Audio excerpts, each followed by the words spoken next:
Welcome to the third episode of the Home One podcast, where we talk about anything and everything related to Star Wars. Zach, how are you doing today? You sound kind of like the guy from Parks and Rec. This is thoughts for your thoughts. I am whatever his name is. I'm doing pretty well. No, Pert Hapley is totally different. Yep. And I am Mike, as usual. I don't think there'll ever be one that I'm not here for this one, so this is me. Anyways, we have not done one in a couple weeks here, and I'm going to get married pretty soon here, so we're going to have a little bit of a time off for me, maybe a week or so. So dead spot. Yeah, so we figured we'd get you guys updated on what's going on in Star Wars news and also give you our final-ish thoughts on Rogue One, since we've seen it multiple times now. And so let's just jump right into it. Zach, how you doing today? Still good. Good. I think I already asked you that anyways. Yeah, you did.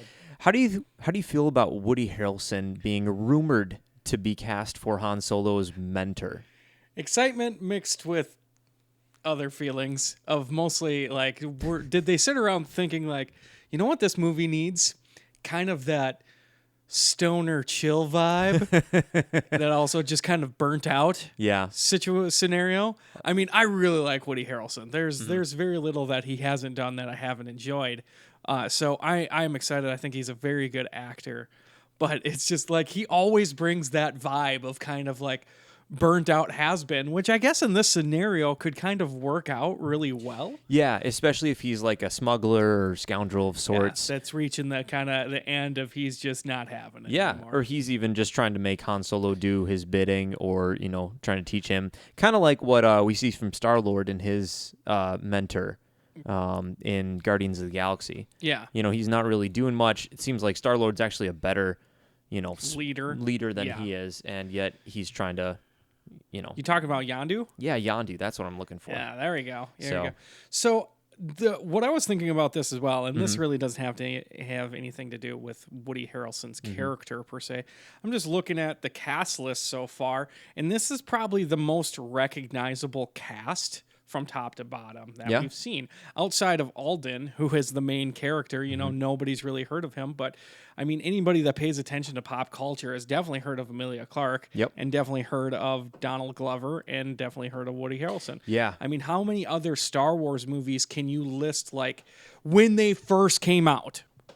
Keep that in mind. When they first came out, that you could actually look at the cast list and go, I know pretty much every single person. That's fair. Usually Star Wars goes with the unknown actors and actresses, or the up-and-comers, Daisy Ridley, John Boyega. They hadn't really been in much before Star Wars. I mean, I don't know what Daisy Ridley had done, but John Boyega was in very limited. Me and you both knew about him, but I don't think we ever really expected. That's fair.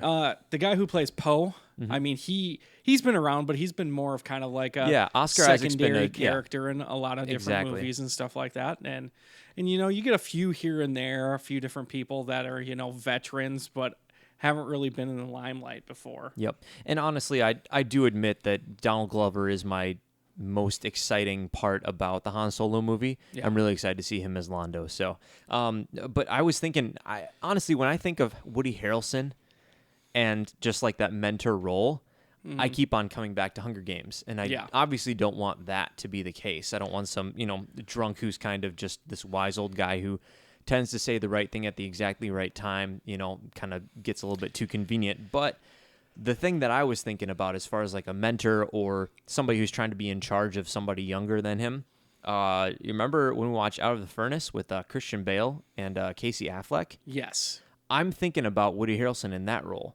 As remember, he was the guy who kind of had control of Casey Affleck's character, and Christian Bale had to fight him to get get him back basically as his brother. Yeah, I keep on thinking about it because he actually scared me a little bit in that role, and with the shaved head and everything like that. So a little less Zombieland, a little bit more Out of the Furnace for me as far as what I want to see from Woody Harrelson. Yeah. But I mean, he could also go the comedic role. He's obviously capable of that. He is definitely going to have that sarcastic, dry humor. Yeah, especially if he's a mentor to Han Solo. Where'd Han Solo get that lip with him, Oh, yeah. So that's fair. I'm super. If that's the case, Mm-hmm. I mean, nothing is written in stone as of yet. But if that's the case, I would be. I mean, that's just another reason to be excited for this movie. Yeah. Either way, very enjoyable cast as Yes. far as we can see on paper. So we really hope that Lord and Miller really do a good job putting the movie together and making a solid product that honors Harrison Ford's character that he created. So Definitely. So, I mean, that's the thing. It's just like I mean, you talked about getting Vader right yeah. in Rogue One, and this is going to be probably bigger for me just because that's what the movie's about. You know, Rogue One wasn't about Vader. Vader was in it for like 5 minutes maybe. Yep. And so What a great 5 minutes. yeah, I mean, how is he going to encapsulate that swagger and that just always that confidence? Yeah. Of always confident, that mouth and just everything like that. I'm interested to see in how they take, you know, potentially Woody Harrelson's character and kind of mix it in to how Han Solo developed as well. Yeah. That would be super cool. Either way, I think we can agree that Alden Ehrenreich has a big task before him trying to build upon the legacy of Han Solo. And in this situation, I think situations like this, it's almost better to get an actor that really isn't known. Yep. Because you don't have that foundation to kind of base it against of like, I didn't like him in this, or I really liked him in that. Or kind of like almost how everyone was against Heath Ledger. Yeah. Initially for the That's Joker. fair. Because they're like, all they knew of Heath Ledger was like A Knight's Tale and all these romantic 10 comedies, Things I 10 Hate Things About I You. Hate Yep. About You. Yep. And they're like, how is this pretty boy gonna be the you know, biggest, baddest villain of all time, basically? And I he shouldn't blew say him out of the biggest, water. but best encapsulation of just a villain in general that I've ever seen. Yeah. So Top 5 at least. Yeah.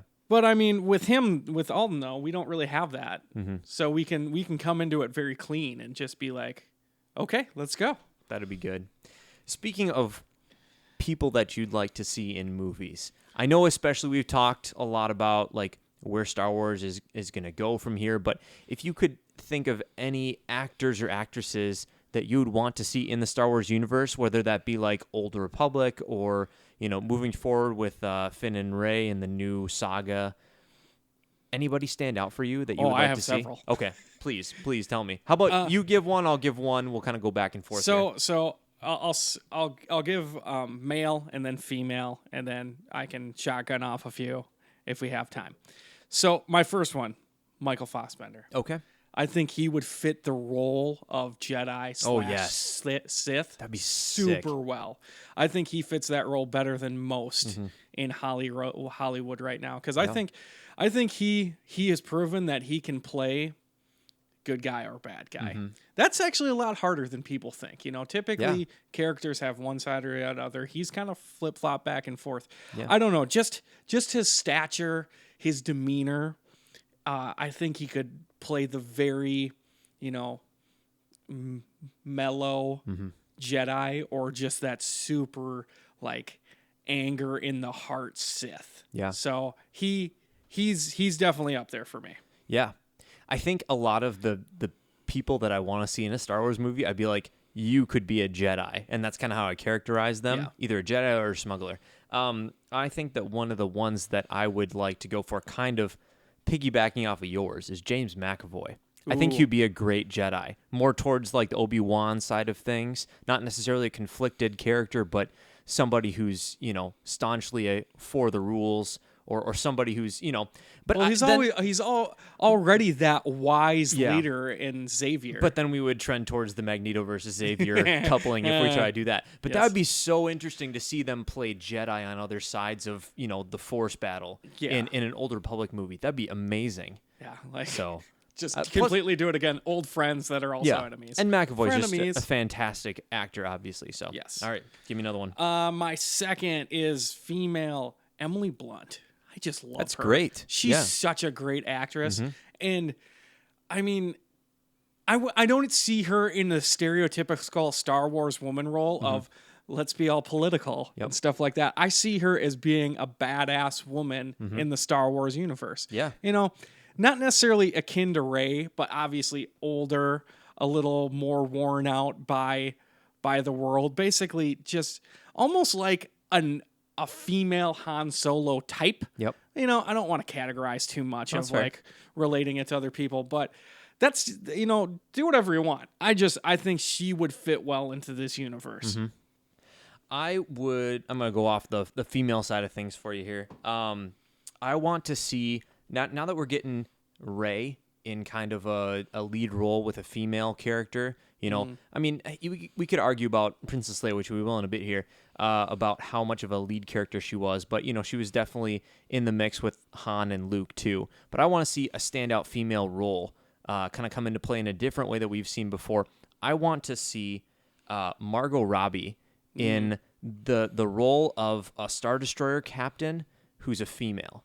I want to see her command a Super Star Destroyer. Now, you don't know much about Star Wars Expanded Universe. No. But there was a like a Grand Admiral or Moff or whoever. She was an admiral, but, you know, really high ranking Imperial officer after the Empire crashed and burned that a lot of the rebels had to take on. She commanded a Super Star Destroyer. Her name was Isard. And I think that Margot Robbie would play a great, like, antagonistic villain. Like, we've seen her in Suicide Squad kind of play the funny, quirky, you know, you feel like you're on her team. Yeah. I want Margot Robbie, I mean, she's a fantastic actress. I want her to play an antagonistic Star Destroyer captain who's basically leading the forces, you know, against an X-Wing squadron or something like that. I think she would be a fantastic fit for that. You basically want to see her in a role where she's so good at it that you love it, but you hate her at the same time. And I don't want to see any comedic, you know, value from her. No, I think she can play obviously a she very can do it. straight. Yeah. I think she's a fantastic actress, like I said, and I think that she could play a very intimidating admiral for the Imperial Navy. So I agree. I like that one. Yep. Then we get into like the lower level, but Eddie Redmayne. Okay. I think not necessarily like a primary character, but for some reason I can see him as like a peddler of goods, like just finding him in some random shop somewhere. The Death Sticks and guy. he's being like, he's just being really kind of quirky and weird and trying to sell somebody something. I don't know. I think he would be kind of a cool, like, you know, not necessarily a cameo, but just kind of a little side character that, you know, one of our main characters goes to when they need something specific. I don't know. That just, for some reason, I think he could play that quirky, odd character that's like, dude, I need something. Well, what do you need? The guy that can get anything type of a situation. I've been a proponent of them doing a Outbound Flight movie, which is basically a bunch of Jedi got into a big ship and went out to explore the universe back in the Old Republic, and bad things happened. You know, stuff happened. But I would love to see, you know, obviously those old school Jedi, just like the Guardians, like the stalwarts. And I would love to see Idris Elba in their ranks. Just see him in those Jedi robes and just have him come through a door when a bunch of Sith are trying to get in. And he'd just be like, you're not passing. Yeah. And just have a huge battle. That would be amazing. Can we do... I suppose we really can't because he's not young enough. I was like, can we do a slightly younger Mace Windu and just have Idris Elba being super BA? No, you can't. Oh, but Idris Elba would be a great, like, old school Jedi council member or, you know, just guardian of some type of temple or something like that. He'd be amazing. Agreed. All right, rattle off a couple more names real quick and then we'll move on here. Anna Kendrick, just because she's a big nerd and I think she would really love it. She would. And I'm trying to think, Taron Egerton, because I thought he would have been awesome actually as Han Solo. Okay. And then I think he would be kind of that, you know, similar kind of role of maybe like even like a new generation style of Han Solo. Again, I don't want to categorize people too much of under like this character, that character, but I just think his wit and in humor and stuff like that would fit well. I want to see Nathan Fillion come back to sci-fi. Yes. I don't know if that would be too on the nose, but I'd love to see him in some kind of smuggler role real quick. I'm sure he could fit into like an EU role. The other two people I would love to see would be either Tom Hiddleston or Natalie Dormer. I think they would be great additions to either the Jedi or maybe some type of senators or something like that, trying to get stuff done at the head of either the Republic or the Empire or some kind of Sith overlords. I could see Tom Hiddleston eventually being like a young up-and-coming Jedi. Yep. Type of situation. That'd be pretty cool. Or honestly, he could be one of those like corrupt senators or something like that, more in the lines of the Emperor, trying to get stuff done behind the scenes. So, all right, moving on to our final kind of topic before we go into our Rogue One finale here. Unfortunately, Carrie Fisher passed away the other week. And for those of you who aren't Star Wars nerds, I don't know how you couldn't know this, but she played Princess Leia in the original trilogy.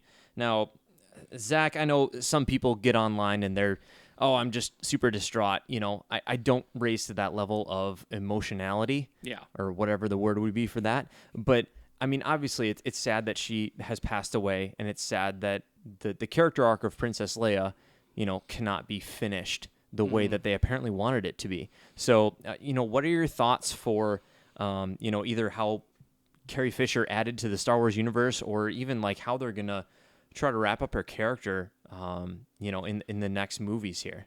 It's interesting to talk about, and I think how the era that we grew up in. I mean, me and you weren't born until 10 years after the original Star Wars was released. And I mean, at that time, women were primarily secondary characters, and Leia kind of was as well, but they weren't strong, right? Typically in movies. And I think we take it for granted now, but she was like the original strong woman in film. Like, and that's not me just saying it to say it. I mean, you look back and I think of like the two that started it were Carrie Fisher and then who played Ripley in Alien. Nerds out there, you know it. Sigourney Weaver. Like, Alien came out just a couple of years later, but that really started kind of the movement towards we're gonna have strong women in film and not just kind of like the princess to be saved. Yeah, Leia was a princess, but she wasn't the princess to be saved. That was made very clear throughout the series, and I think, I mean, that's what I'm gonna remember her for.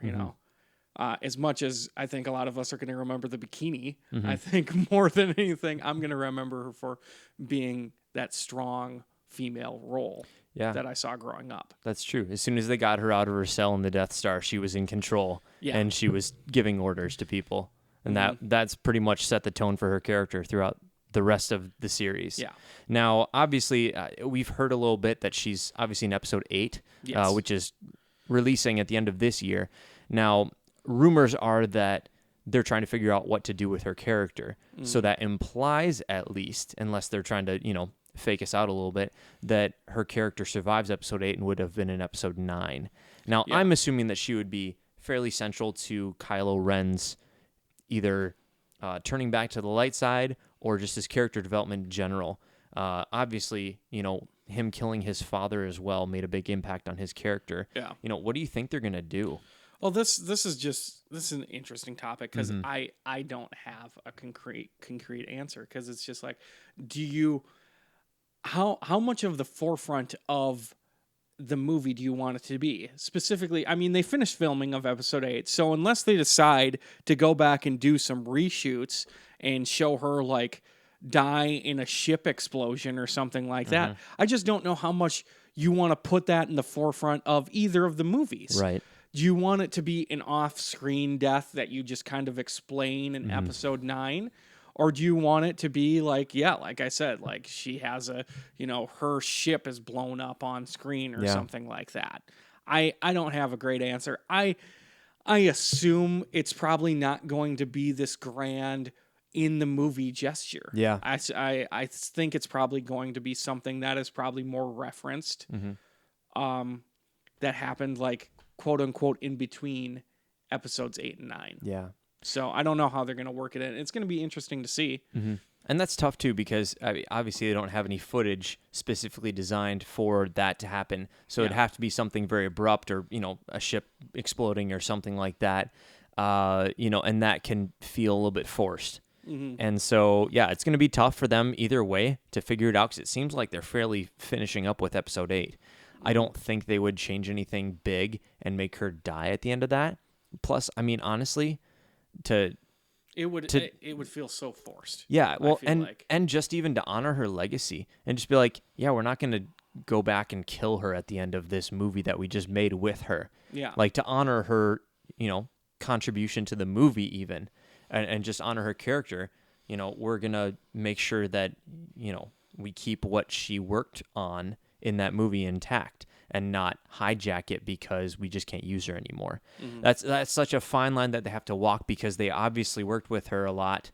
Obviously she contributed a lot to Lucasfilm and to Star Wars in general, but at the same time, they also need to make a cohesive and coherent film product, both in 8 and 9. So that's tough, and they're in a very difficult position either way. So, yeah, I don't know. Like, I'm just thinking about it now, and what makes sense to me is not directly in the opening of 9. You have a couple scenes happen, and then you find out like the news is given to Rey or to Luke or whoever, and like we just heard the general's, ship or wherever she's at was attacked. Right. And there are no survivors, something like that, and just have kind of maybe a really quick emotional scene between the characters of oh my gosh, I can't believe this happened type of situation. But anything above and beyond that, I feel like we talked about, it's going to feel forced. It's going to feel overdone. And I don't think it's going to lend well to the real life tragedy. Right. Either way, tough choice. Yeah. The tough road. writers are going to have a good go at this one. Fair enough. All right. Final bit here as we wrap up this episode. We have seen Rogue One at least 2 times each. I think it's about time that we give our, semi-final thoughts here. Yeah. I feel like I got a really good feel for how I felt about the movie. And I'd love to know what you think about it. Was there anything that kind of stood out more than not, or any kind of rights or wrongs that were righted, in a second viewing of it, or what'd you think? Honestly, I liked it more the second time around. Me too. I did. That's your hopes are so high when you go into it the first time, and you can't manage that anticipation and expectation against what you're actually seeing. Yep. And so going into it a second time, fairly clean slate. Obviously, we've seen it before, but I feel like because I went into it just like, yeah, whatever, I'm going to go watch a movie, I enjoyed it so much more instead of let's sit here and analyze of what's going to happen. So, yeah, I liked it a lot more. The more I watched Grand Moff Tarkin, the less I actually noticed. And just sat there instead of, again, analyzing, just watching it. There were definitely, it's good. Yeah, they did a great job with it. There were some parts where, it does look, the facial features, the lips, and just how light hits the face. Yeah. Definitely, they can still do some improvements, and they'll get better at stuff like that. But yeah, I felt more of emotional connection with the characters the second time around. Obviously, I got to sit on that a little longer, though. Yeah.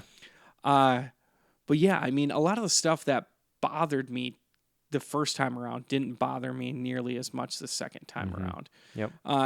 There was still some overanalyzing of like, why did they blow up Scarif? Yep. I still had that issue. Why didn't one of the TIE fighters just take out the tower? Like not even the tower, just the dish at the top. Like one that of them would have solved their problem. One of them shot at her, so it's she had to climb up on that thing. So stuff like that is just like, but you're gonna find that in every movie you watch. Yep. So I can't even remember. What are some of the things we talked about that really bothered us? Like, I know my big ones were plot, character development, and things like that. And I still think on a first watch, it is kind of jarring to jump around as much as they did in the beginning. Yeah. But after a second watch, it's not nearly as bad. That's what I was going to highlight, is that the pacing at the beginning was still, like, it still felt like it could have slowed down a bit, or it could have maybe taken one or two of those sequences out Yeah. and not had that expanded upon.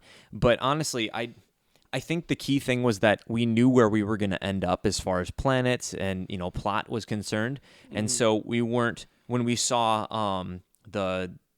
what was it, the labor camp world. Yeah. I forget what it was called. I didn't even care enough to remember what it was called. Yeah, but where she got rescued by the we're there rebellion. for like 2 minutes. Yeah, exactly. She got rescued off that transport. We knew automatically. We were just like, oh, don't worry about this. We will visit this for about 5 minutes. K2 is going to just throw her down. It'll be kind of funny, but it'll be good. So I think that was the reason why that wasn't as jarring now, was because we weren't trying to keep pace, and we weren't like, where are we going? What are we doing? What do we need to remember here? So it was okay. Even going to Darth Vader's castle seemed a little bit better just because you knew where it was going. I really, it was a different watch for me, to be sure, because I remember the things that stuck out to me on the first viewing were, when I kept on hitting you or, somebody else, and I was just like, oh my gosh, they put that in there, or they did this, or they did that, callbacks to the original trilogy, or just, wrapping up plot lines in the books or something like that they included. I appreciated in it. I really appreciated that, but it wasn't these big milestones for me in this viewing of it. I just was free to appreciate the rest of the movie, so it was good. One thing that I still noticed is honestly, for the first hour and a half of the movie, it's still just okay at best, I would say. It's the last 45 minutes or so that really, that last 45 minutes just is awesome. When they really start to, when they first land on Scarif, and then the battle starts. Yep. And we have that awesome space battle, I would say probably the best space battle that we've seen in Star Wars. No. I would say Return of the Jedi was better, but I think this was the second best for sure. So I guess I'm just rating it more as from a visual aspect, but that's fair. You're right. Yeah, episode 3 at the beginning was visually stunning, but I think the writing and the plot and the reason why it made sense were way better in this one. So yeah, I'd give this the second place. Yeah. And I do. It was fun because we were there with a couple people who had never seen it before, and so throughout kind of the slower bits in the middle, I was just like, but just wait. It's gonna be awesome later. Yeah, you're gonna love it. So that was fun. When they go to the planet to find her dad, Jin's dad, like. That part I know is supposed to be like more emotional, intense, but I was sitting there and I was like, meh. Yeah. Yeah.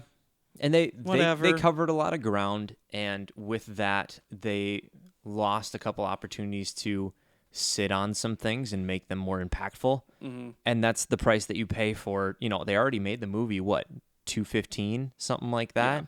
It was a fairly long movie, so that's always going to be the balance. Is you're going to tell a full-fledged story, you're going to flesh out certain bits, and what are you going to sacrifice? You've only got X amount of minutes to do it.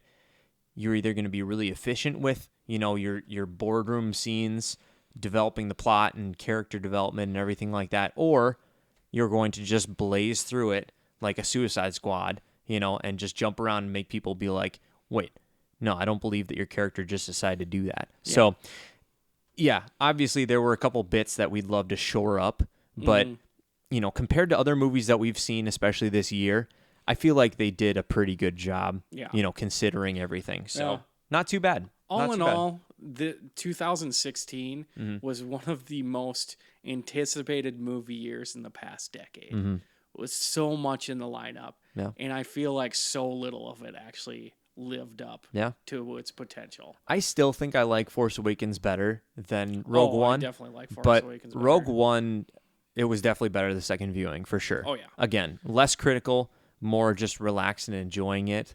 I really think they did a good job with it. So yeah, I think Force Awakens balanced characters and humor and the serious tone way better than Rogue One did. And they could have those really amazing, like, high highs for emotions, Mm-hmm. like when Rey grabs the lightsaber and stuff like that. It's the connection of the old characters plus this new soaring storyline. You know, this was more of a one shot, and you're trying not to let yourself be connected to these characters because you know they're probably going to die. Yeah. You know, and even just knowing that we have more to discover with the new characters in Force Awakens, you know, they can take their time with them and they can develop them better. So I do believe that the trilogy movies are always going to be better received in the eyes of critics or hardcore Star Wars fans because they know that the journey is not ending right there. Whereas we're like, this is Jin's movie. You know, this is Cassian's bit. This is all we're going to see of these characters. Obviously, they died. That's it. I need to judge it right now. As opposed to Finn and Rey and Poe and all them, like, still open for debate. We don't know how that story's going to end, so we loved it, you know? Well, and that's the thing. I mean, we get these standalones. Well, I want to know how many of them will actually turn out to be standalones. Yeah. I'm going to guess... This one's fairly standalone. This one is obviously very much standalone. Han Solo, I maybe would not. guess the Han Solo movie probably isn't. I mean, especially if Ehrenreich does a great job and Donald Glover does a good job with Lando. Like, those are characters you can flesh out in the future for sure. So Yeah, definitely. that's a possibility right there. Adventures of Han Solo. You know, stuff like that. You can definitely do more things. And I don't know. I mean, Yoda's been thrown around. Boba Fett's been thrown around. Don't and don't. Please no. Well, how do you feel about Obi-Wan? That's fine. Okay. I think that Obi-Wan is... Well, we have such a limited period, though. Obi-Wan is one of my favorite characters. Obi-Wan. That's also the thing is that Obi-Wan was just teased in the mid-season trailer or the beginning trailer. I forget what it was for Rebels Season 3. And he's apparently going to fight Darth Maul on Tatooine. So that's a part of Obi-Wan's story we can no longer harvest from. Because, that's the thing. I get the feeling less and less that there's any possibility of an Obi-Wan trilogy or even a standalone because if you've watched obviously now Rebels, but specifically in the Clone Wars canon, like he's in every single episode. We know tons about Obi-Wan. Yeah. You know, he's a main character in that show. Yep. So we don't have a lot to explore with him that hasn't already been explored. Again, I think he's related to Rey, so I think we're going to see more of him in the future movies. Maybe he's going to come back as a Force ghost, maybe flashbacks, I don't know. I could see flashbacks. Either way, I feel like they're missing an opportunity if they don't bring Ewan McGregor back into the fold, because it sounds like he really wants to do it, and we both agree that he's a great actor. So, yep. All right, well, wrapping it up, that was our quote-unquote final review on Rogue One.